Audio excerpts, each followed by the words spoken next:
اسلام کا آدھار جو کتاب الہامی ہے، الہامی کا مطلب یہ ہے کہ جو آکاش وانی دوارا ایشور کی بانی ان کو پراپت ہوئی، یا جو حضرت جبرائیل جو تھے وہ اللہ کا میسج لے کر کے، جو فرشتوں میں بہت اول مانے جاتے ہیں، وہ حضرت جبرائیل جو میسج لے کر کے محمد صاحب کو دیتے تھے وہ، یا کبھی کبھی محمد صاحب مراقبے میں بیٹھتے تھے تو ان کے دل میں کچھ آیات کریمہ اترتی تھی بھگوان کی، تو یہ سب کا اکٹھا روپ جو ہے یہی اسلام کا آدھار ہے۔ اسلام ادھر ادھر کی کسی کتاب کو نہیں مانتا، صرف ایک کتاب پہ ہی ان کا یقین کامل ہے، اور اس کتاب کو انہوں نے کہا قرآن۔ قرآن کا جو شابدک ارتھ ہوتا ہے اس کا مطلب ہوتا ہے ریسیٹیشن کے یوگ، پڑھنے کے یوگ، پاٹھ کرنے کے یوگ۔ تو جو قرآن ہے وہ پاٹھ کرنے کے یوگ ہے، کوئی ایک لفظ بھی اس میں کسی آدمی کا نہیں ہے، وہ ساری چیزیں الہامی ہیں۔ الہامی مطلب جو ایشور کی اور سے ابترت ہوئی ہیں۔ اس میں ہم نے جیسے شروع میں دیکھا تھا 114 تو ادھیائے ہیں اس کے اندر، اور 6000 آیات کریمہ ہیں۔ آیات کریمہ مطلب اسٹیٹمنٹ، وہ اسٹیٹمنٹ جو بھگوان کی اور سے ابترت ہوئے ہیں۔ تو اس قرآن شریف کا اب دنیا کی سب چونکہ زبانوں میں جہاں جہاں مسلمان ہیں، ہر دیش میں وہاں کی زبان میں اس کا ترجمہ ہوا ہے۔ تو یہ قرآن شریف کا ترجمہ ہے۔ اس میں پہلے ایک قرآن شریف کی آیتیں ساری کی ساری آیات کریمہ کہلاتی ہیں۔ انہوں نے پھر اردو میں ان کا ترجمہ کیا ہے، اردو میں ان کا ارتھ کیا ہے، اور اردو میں ارتھ کرنے کے بعد جو ایسے لوگ ہیں جو ہندوستان کے رہنے والے ہیں ان کے لیے پھر یہ ہندی میں اس کا کیا ہے۔ تو یہ قرآن شریف کو یہ ہر آدمی پڑھ سکے، اس لیے اردو میں بھی جو اردو کے جاننے والے ہیں وہ یہاں آیات کریمہ کو پڑھیں گے، اگر وہ عربی جانتے ہیں تو پڑھ لیں گے، نہیں تو مول آیات کو تو پڑھیں گے نہیں، وہ اردو میں اس کا ترجمہ پڑھ لیں گے، اور اس ترجمے سے پتہ لگ جائے گا کہ قرآن شریف کے کون سے ادھیائے کو کہتے ہیں سورہ۔ اور جب یہ سورہ کسی کے ساتھ سندھی کرتا ہے، جیسے ہمارے ہاں سندھی ہوتی ہے تو وسرگ کی سندھی جب ہوتی ہے تو سا بن جاتا ہے وہ، تو اس میں جب سورہ کی سندھی آگے ہوتی ہے تو سورۃ البقر، اس طرح سے کہلانے لگتا ہے۔ تو یہ سارے سورہ جو ہیں یہ ادھیائے ہیں، یہ قرآن شریف میں اور قرآن شریف چونکہ ادھر سے چلتی ہے، ہندی ادھر سے چلتی ہے، لیکن قرآن شریف دائیں ہاتھ سے بائیں ہاتھ کو چلتی ہے۔ تو یہ سارے کے سارے جتنے بھی ہیں یہ قرآن شریف کی آیات، یہ ان کا ترجمہ۔ یہ ہر سورے کا پہلے پریچے دیا ہوا ہے، اس پریچے کے بعد پھر آیت اور وہ یہ پریچے کر دیا ہے اس سورے کا کہ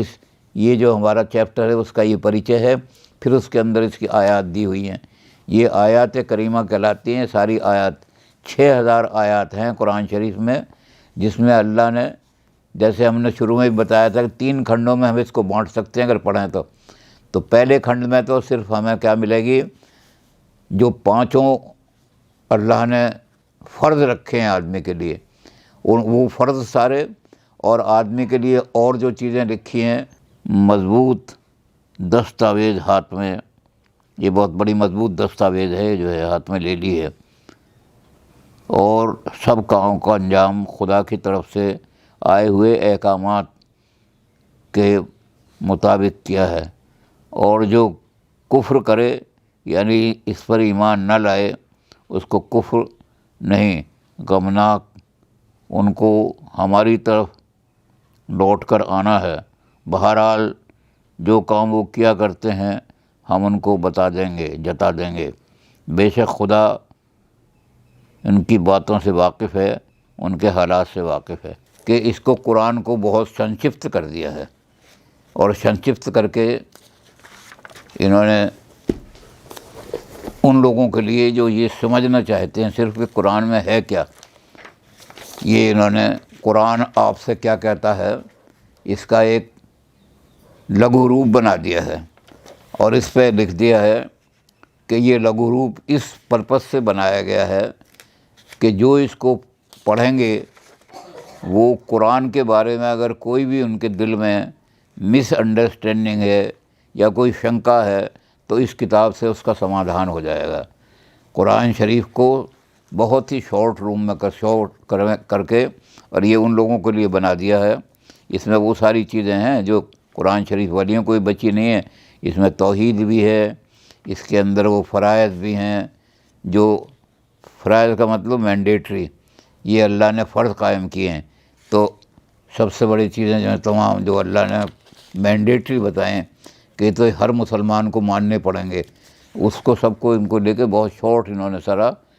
زہد و تقویٰ کیا ہوتا ہے، اخلاق حسنہ کیا ہوتے ہیں۔ لیکن مسلمانوں میں سب سے بڑی چیز یہ ہے کہ ان کی زندگی کو کیسے چلانا ہے،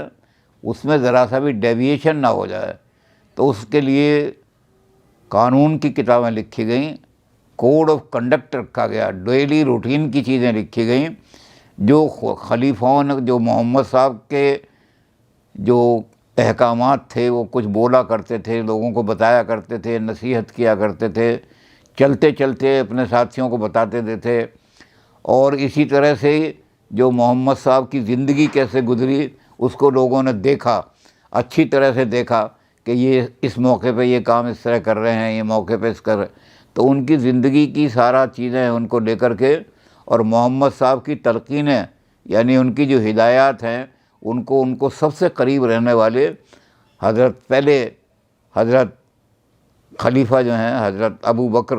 انہوں نے سب کو ایک ایک چیز کو اکٹھا کیا، کیونکہ وہ ہمیشہ محمد صاحب کے ساتھ رہتے تھے، اور جگہ جگہ جو بھی بات کرتے تھے، حضرت عائشہ بیگم سے انہوں نے بات کی، سب سے چھوٹی بیگم تھیں، تو بہت ساری باتیں ان کو نصیحت کے بارے میں بتاتے تھے، تو ابو بکر ان کو اکٹھا کر لیتے تھے۔ تو اسلام جو ہے اس کے اندر یہ ساری شریعت کہلاتی ہے جو حدیثوں میں لکھی ہوئی ہے۔ شریعت کا مطلب code of conduct, code of daily life, routine of daily life. تو اس میں محمد صاحب کے، اس میں اللہ کا حکم نہیں ہے، اس میں محمد صاحب کے احکامات ہیں، اور ان کی زندگی میں جو چیزیں لکھی گئی ہیں انوسرن کرنے یوگ، یہ ساری چیزیں ہیں۔ یہ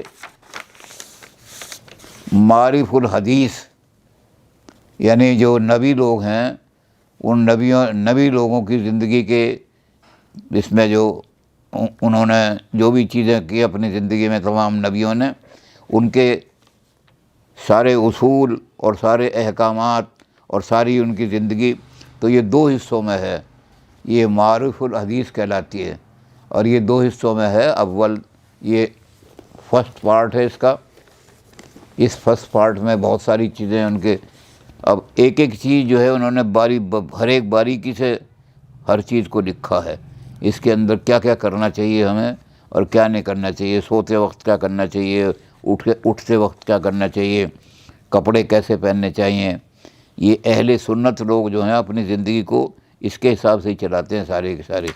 اس سے آگے نہیں جاتے۔ یہ کتاب یہ کہلاتی ہے اصل میں، جس کو ہم حدیث کہتے ہیں، یہ کہلاتی ہے کتاب ایمان، کتاب الایمان۔ توحید ہے، اس میں توحید کے لیے کیا کیا کرنا ہے۔ حضرت عمر نے اس واقعے میں حضرت ابو ہریرہ کے ساتھ جو سختی کا مطالعہ کیا تھا، اس کی صحیح نوعیت کو سمجھنے کے لیے حضرت عمر کی اس امتیازی حیثیت کو پیش نظر کرنا پڑے گا جو صحابہ کریم کی جماعت میں ان کو حاصل تھی۔ یعنی وہ حضرت ابو بکر بھی حضور صلی اللہ علیہ وسلم کے خاص شریک تھے، اور یہ ساری چیزیں انہوں نے ان سے ہی سنی ہے، محمد صاحب کے منہ سے سنی ساری چیزیں۔ تو یہ اس میں بھی کوئی کسی طرح کی کوئی گھٹا بڑی نہیں ہو سکتی۔ کچھ لوگ جو تھے اس میں ایک عورت بھی تھیں، ان کا نام تھا، وہ آئی تھی کہیں سے، اپنے آپ کو انہوں نے گھوشت کر دیا تھا کہ میں بھی پیغمبر ہوں۔ ایسے 4 آدمی جھوٹے پیغمبر آئے تھے، یہ ایک آدمی نہیں، اور جو پرانے نبی تھے انہوں نے بھی جو اچھی باتیں کہیں، اور محمد صاحب نے بتایا کہ فلاں نبی نے یہ باتیں کہیں، کیونکہ مسلمان سب نبیوں کو صحیح مانتے ہیں، کوئی بھی جھوٹا نہیں ہے۔ اس کے بارے میں ہم ایک یہ دیکھ سکتے ہیں کہ ہمارے ہاں جو اوتار ہوئے ہیں بھگوان کے، ہم نے تو ان میں اونچ نیچ بنا دی ہے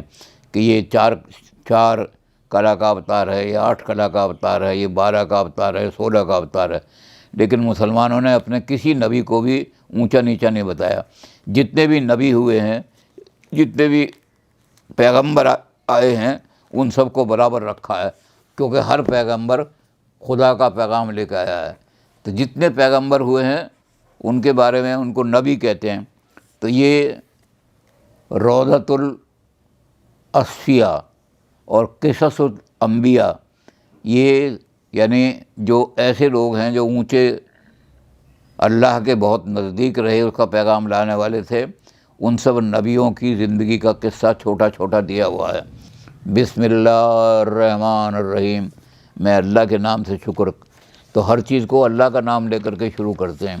تو اس کتاب کو بھی انہوں نے کیا ہے، اور ایک ایک چیز کو ایک ایک حضرت نوح سے شروع کیا ہے، حضرت نوح علیہ السلام، اس کے بعد حضرت آدم علیہ السلام، اس کے بعد حضرت ابراہیم علیہ السلام، اسماعیل، حضرت یوسف، حضرت یعقوب وغیرہ وغیرہ، سارے نبی جو ہیں اس میں، حضرت موسیٰ، ان کا پورا قصہ ہے کس طرح سارا گئے، پھر حضرت عیسیٰ، اور یہاں تک کہ محمد صاحب کی جو دایا تھی جس نے ان کو دودھ پلایا تھا، حلیمہ، اس کا بھی اس میں تھوڑا مبارک ذکر کیا گیا ہے، کیونکہ محمد صاحب جس کا دودھ پی لیتے ہیں دودھ حرام نہیں کرتے۔ اس لیے اسلام کو سمجھنے کی ضرورت ہے۔ ہم اگر اپنی آنکھیں بند کر لیں تو دنیا کے بہت بڑے جو دھرم ہے اس کے بارے میں ہمیں کچھ بھی پتہ نہیں لگے گا۔ تو سب سے بڑی بات یہ ہے کہ کوشش تو یہ کرنی چاہیے کہ ہم تھوڑی بہت عربی بھی سیکھنے کی کوشش کریں، خاص طور سے جو بہت ایسی آیتیں ہیں جو بہت خاص بولی جاتی ہیں ان کو ہم ٹھیک اچارن کرنے کی کوشش کرنے کے لیے ہم ان کو سیکھ لیں تھوڑا سا۔ لیکن اگر عربی نہیں سیکھ سکتے یا دقت پڑتی ہے، ویسے تو آج کل کتابیں آتی ہیں، بہت آ رہی ہیں کتابیں بازار میں، لرن جرمنی، لرن فرنچ، اسی طرح سے آ رہی ہیں کہ عربی ٹیچر، عربی اردو ٹیچر، عربی ہندی ٹیچر، ایسی کتابیں آ رہی ہیں کہ عربی کو ہندی والے لوگ کیسے سیکھ سکتے ہیں، اردو والے لوگ کیسے سیکھ سکتے ہیں۔ تو چھوٹی چھوٹی کتابیں آ رہی ہیں، ان کو سیکھنے میں اگر ہمارا دل کرے تو ہم اس کو سیکھ لیں، کیونکہ ہم اسلام کو اچھی طرح جبھی سمجھ سکتے ہیں جب ہم اسلام کی کوئی کتاب اچھی طرح پڑھ لیں۔ اسلام میں بہت ساری کتابیں نہیں ہیں، کوئی کمپلیکیشن نہیں ہے، صرف ایک ہی کتاب ہے، وہ ہے قرآن شریف۔ تو